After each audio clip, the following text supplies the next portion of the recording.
ప్రార్థన అనేటువంటిది మన జీవితంలో మనకు నెమ్మదినిస్తుంది, ఆరోగ్యాన్ని ఇస్తుంది, విడుదలనిస్తుంది, కావలసినటువంటి శక్తిని, బలాన్ని మనకు అనుగ్రహిస్తుంది, జ్ఞానము, తెలివి, బుద్ధి, వివేకాన్ని అనుగ్రహిస్తుంది.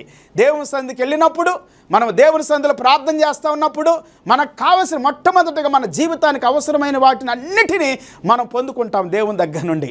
ప్రార్థనా సమయం మనకు ఆశీర్వాదకరంగా ఉంటుంది పిల్లారా, దీవెనకరంగా ఉంటుంది.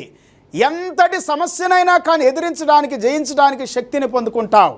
అందుకే యేసు ప్రభు వారు అనేక సార్లు చెప్పారు. ఆదికాండము నుండి ప్రకటన గ్రంథం వరకు మనకు చెబుతుంది ఏంటంటే దేవుని కొరకు ఎదురు చూడాలి, దేవుని సన్నిధిలో ప్రార్థన చేయాలి, దేవుని ఆరాధించాలి, స్తుతించాలి, మన యొక్క భారాన్ని దేవుని పైన వేయాలి. దేవుడు నమ్మని వాళ్ళు వాళ్ళ భారాల్ని ఇంకొకళ్ళ పైన వేస్తారు.